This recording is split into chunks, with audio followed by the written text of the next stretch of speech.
Oke, selamat datang untuk kalian semua yang sedang mendengarkan podcast ini. Sebelumnya perkenalkan, nama gue Gilang dan gue gak sendiri nih. Ada teman gue juga. Ram, gimana kabar? Sehat lang. Halo semua, nama saya Ramaditya. Dan kami berdua adalah mahasiswa semester 2 di UPN Veteran Jakarta. Ram, gimana daerah rumah lu nih ngomong-ngomong? Udah banyak jalan yang ditutup belum? Kalau di perumahan gue sih udah mulai ditutup nih beberapa akses jalan. Tidak jauh berbeda sih dengan apa yang ada di daerah rumah Gilang. Di sini beberapa akses jalan mulai tutup ya, di portal juga. Dan kadang untuk masuk ke jalan tertentu perlu perizinan khusus. Terlebih lagi, ada program pengecekan suhu tubuh berkala yang dilakukan selama 2 kali dalam waktu 3 minggu. Untuk antisipasi dari corona itu sendiri. Sedih banget sih ya dengan keadaan kayak gini, hampir semua aktivitas dikerjain di rumah, kerja, ngampus, bahkan para pelajar sekarang udah pada online belajar.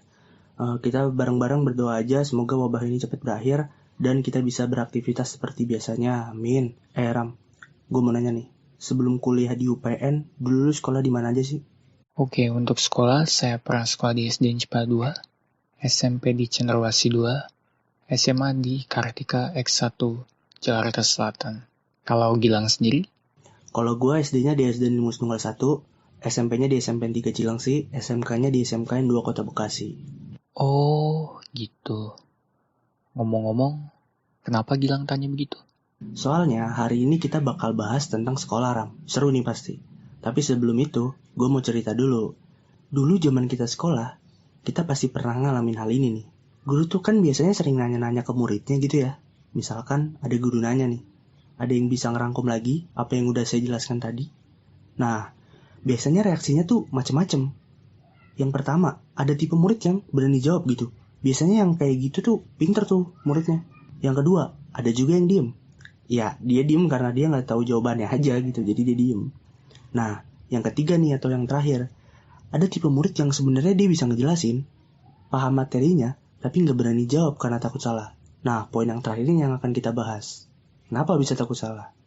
Karena kalau menurut gue ya, dari dulu tuh kita udah didoktrin. Kalau lu beda ya lu salah. Dan kalau lu salah, lu akan dipermalukan. Dulu gue punya teman namanya Dono. Ini bukan nama asli ya. Gue sekelas sama Dono. Waktu itu kita lagi dapat tugas ngerjain LKS. Pas sudah selesai semuanya, dibahas bareng-bareng tuh. Dan pas dibahas, ada satu nomor yang satu kelas tuh jawabannya bener semua, kecuali si Dono ini. Akhirnya guru gue maju ke depan terus bilang, anak-anak, masa si Dono jawabannya B? Kan harusnya A ya. Ngapain coba? Tindakan kayak gitu kan gak perlu sebenarnya. Kalau salah ya cukup dibenerin, bukan dipermaluin, ya kan? Kalau menurut saya gini lang, hidup jelas tidak akan pernah lepas dari tanggung jawab, juga tantangan tentunya. Sebagai pelajar, tentu tanggung jawabnya belajar. Semua siswa seharusnya peka ketika guru ingin mengenal diri dan potensi kita lebih jauh. Mereka pasti bertanya. Contoh, oke nak, bisa dipahami? Sampai di sini ada yang ingin bertanya, dan lalu muncullah challenge-nya. Ada yang mau maju ke depan? Bagi yang bisa menjawab dan menjelaskan pertanyaan ini, nilainya akan ibu atau bapak tambah. Pasti banyak tuh dari kita yang punya rasa ingin maju gitu. Terpacu bukan main. Kapan lagi coba bisa dapat kesempatan seperti ini? Apalagi kalau materinya mudah.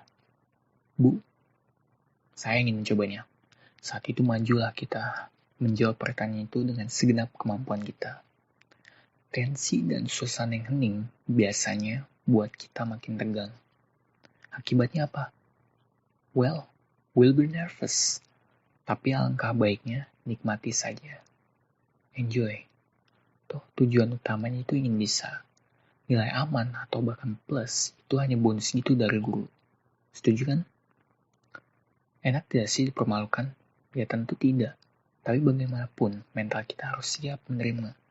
Ada kalanya kita harus dipermalukan. Entah karena suatu kesalahan yang sederhana ataupun besar. Gini, segala sesuatu itu tidak ada yang berhasil di awal. Itulah proses. Di mana dipermalukan adalah salah satunya. Sama halnya dengan contoh yang diutarakan.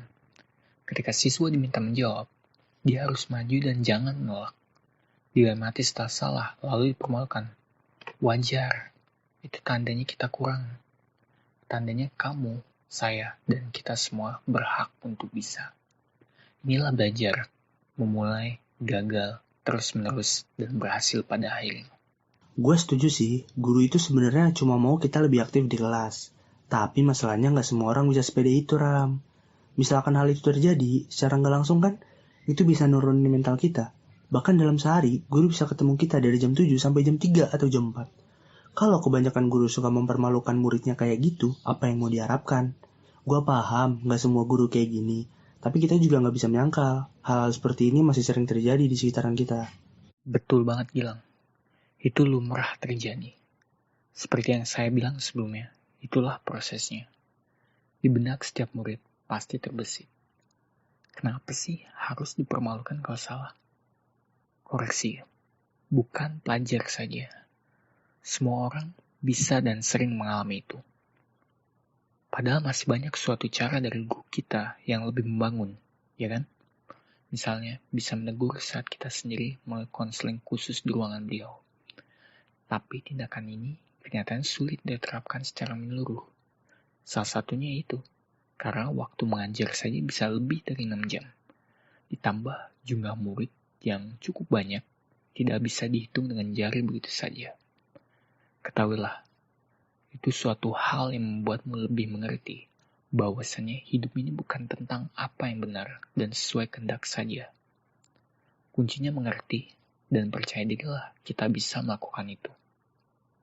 Sehingga harapan itu muncul perlahan-lahan, sembari kita tetap mencintai diri dengan mengembangkan kemampuan juga.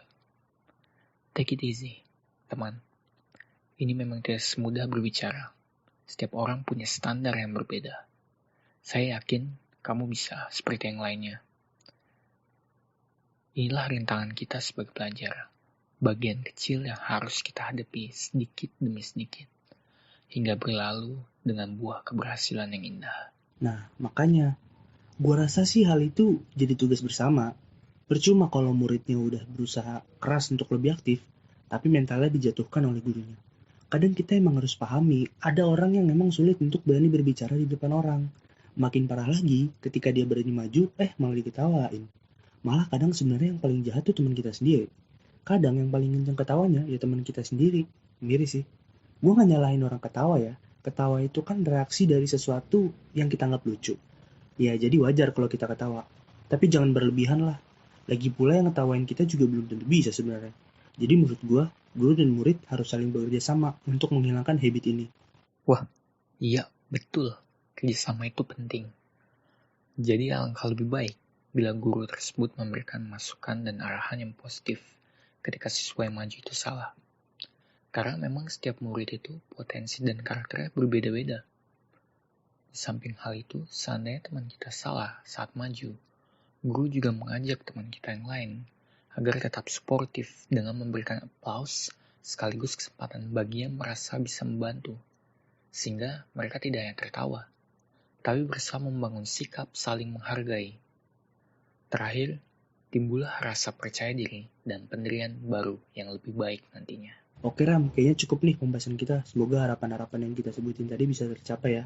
Dan tentunya semoga pembahasan ini bisa bermanfaat bagi kita semua.